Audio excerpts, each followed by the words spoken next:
ಅದ್ಭುತವಾಗಿ ಶಹನಾಯಿನ ನುಡಿಸ್ಬಿಟ್ರಿ ಸರ್. ಅದ್ಭುತವಾಗಿ ತಬಲಾ ಸಾಥಿ, ಅದ್ಭುತವಾದಂತ ಹಾರ್ಮೋನಿಯಂ ಸಾಥಿ ಸರ್. ನಿಜವಾಗ್ಲೂ ನಮ್ಗೆ ಮತ್ತೊಮ್ಮೆ ಜಲಕ್ನ ಕೇಳಿದಷ್ಟೇ ಖುಷಿ ಆಯ್ತು ಸರ್. ಅಂದ್ರೆ ಇನ್ಸ್ಟ್ರೂಮೆಂಟ್ ಜೊತೆಗೆ ನುಡಿಸೋದು ನನಗೆ ಈಗ ಅನಿಸ್ತಾ ಇದೆ, ಎಲ್ಲ ಇನ್ಸ್ಟ್ರೂಮೆಂಟ್ಗಳು ಇದ್ದು ನಾವು ನುಡಿಸೋದೇನು ಬಹಳ ಇದಲ್ಲ.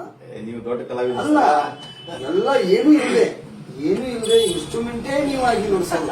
ಒಂದ್ ಕಡೆ ಏನೋ ಹೇಳ್ತಾರೆ, ಸಂಗೀತದಲ್ಲಿ ಲೀನ ಆಗ್ಬೇಕು ಅಂತೇಳಿ. ಇದೇ ನೋಡಿ ಸರ್, ಸಂಗೀತದಲ್ಲಿ ಲೀನ ಅಂತಂದ್ರೆ ಆ ಪದ ಇದಕ್ಕೆ ಅನ್ವಯಿಸುತ್ತೆ ಅಂತ. ಸಂಗೀತದಲ್ಲಿ ನಿಮ್ಮನ್ನ ನೀವು ಲೀನ್ ಮಾಡ್ಕೊಂಡಿರುವಂತದ್ದು. ಸೊ ಇವತ್ತು ನಮ್ಮ ವೀಕ್ಷಕರಿಗೆ ತುಂಬಾ ಒಂದು ಏನಂತಂದ್ರೆ ಖುಷಿ ಕೊಟ್ರಿ ಸರ್. ನಿಮ್ಮ ಒಂದು ಇಂಟರ್ವ್ಯೂ ಮಾಡಿದ್ದಕ್ಕೆ ನಾವು ಟಿವಿ 49 ನ್ಯೂಸ್ ಕನ್ನಡ ಚಾನೆಲ್ ದಿಂದ ನಿಮ್ಗೆ ತುಂಬಾ ಹೃದಯದ ಧನ್ಯವಾದಗಳನ್ನ ಹೇಳ್ತೀವಿ ಸರ್. ನಿಮ್ಮ ಅಮೂಲ್ಯವಾದ ಸಮಯವನ್ನ ನೀವೆಲ್ಲರೂ ನಮಗೆ ಕೊಟ್ಟಿದ್ದಕ್ಕೆ. ಸೊ ನಾವು ಏನಪ್ಪಾ ಅಂತಂದ್ರೆ ಈ ಒಂದು ನಿಮ್ಮ ಒಂದು ಸಂದರ್ಶನವನ್ನ, ವಿಶೇಷ ಸಂದರ್ಶನ ಅಂತ ಹೇಳ್ಬಿಟ್ಟು ನಾವು ಸಾಧಕರ ಚಾವಡಿಯಲ್ಲಿ ಇಡೀ ಕರ್ನಾಟಕಕ್ಕೆ ನಾವು ತಲುಪಿಸುವಂತ ಕೆಲಸವನ್ನ ನಾವು ಮಾಡ್ತಾ ಇದೀವಿ.